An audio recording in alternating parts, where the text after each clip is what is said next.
Unique বললে কি ইউনিকের পুরো ১৪ গোষ্ঠী নিয়ে আজকে হাজির হয়েছি নুডলসের ফুচকা। বাপের জন্মে খাওয়া তো দূরে থাক, নামও হয়তো কেউ এই পর্যন্ত শোনেনি। সাথে আছে লুডুস, আবার কিভাবে সুন্দর টেস্টিফুল করতে হয় সেই টিপস। তবে সবচেয়ে মর্মান্তিক ঘটনা হচ্ছে বানাতে যত দেরি লাগে খাওয়া তার থেকে আগে হয়ে যায় থই থই করে শেষ। আসসালামু আলাইকুম। প্রথমে কড়াইতে দিয়ে দিতে হবে বালতি খানিক তেল, তার ভিতরে দিয়ে দিতে হবে ১ চিমটি নুন আর ১ চিমটি পরিমাণে সয়াবিন তেল। তারপরে দিয়ে দিতে হবে কুচি কুচি ঝিরি ঝিরি করে রাখা স্টিক নুডলস, যে কোনো নুডলস নিলে হবে। এরপরে এই নুডলসগুলো সিদ্ধ করে নিতে হবে। যদি এই সিদ্ধ করার রেসিপি না জানেন তাহলে ইউটিউব দেখে শিখে নেবেন।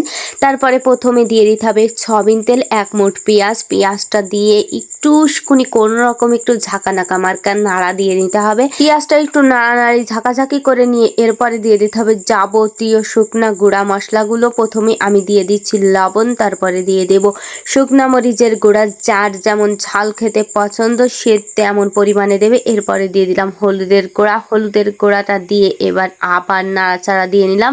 তারপরে একটু সামান্য পরিমাণে পানি দিয়েছি যাতে মশলাটা পুরো ভুনা হয়ে যায়। এরপরে মুরগির অতি কষ্টে করে পাড়া একটা ডিম নিয়ে এসে ঘাটাঘাটি শুরু করে দিয়েছি। ডিমটা যখন ঘেটে হয়ে গেছে তখন দুঃখের কথা আর কি বলবো, সোনা পাখি বাড়িতে নেই টমেটো, সেই সাথে টমেটো সসও শেষ।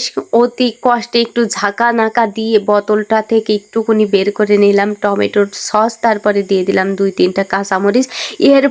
এরপরে দিয়ে দিলাম ২ চামচ পরিমাণে মাংসের ঝোল। এই জায়গায় একেবারে নুডলসটা ১০০ স্বাদ টান উত্তেজনা হয়ে যাবে। আমি জানি অনেক পাবলিক গোশের সাথে এই নুডলস মিক্স করে খায়, কিন্তু একটুখানি যদি এইরকম ২ চামচ মেরে দেওয়া হয় তাহলে কিন্তু নুডলস একেবারে ৫ স্টার কি ৭ স্টার পর্যায়ে চলে যাবে।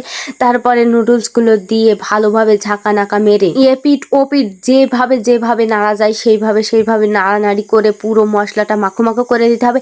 এরপর লাস্ট ফিনিশিং হিসেবে দিয়ে দিলাম একটু চাট মশলা ঝিরিমিরি করে উপর দিয়ে ছড়িয়ে আবার কড়াই ভাঙা নাড়াচাড়া শুরু করে দিলাম। আজকে হয় খুন্তি থাকবে না হয় কড়াই থাকবে। তারপরে লুডুসটা একেবারে মাখামাখি করে নিয়ে নামিয়ে নিলাম। এরপরে খেলা শুরু।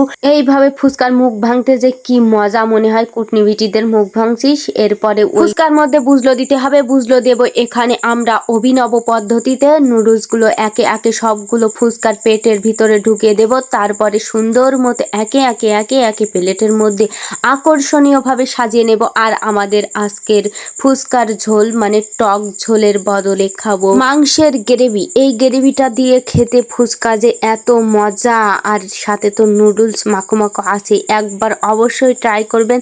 আমাদের তো থই করে প্লেট শেষ, এ নিচ্ছে ও নিচ্ছে। অবশ্যই ট্রাই করবেন আর ফলো দেবেন।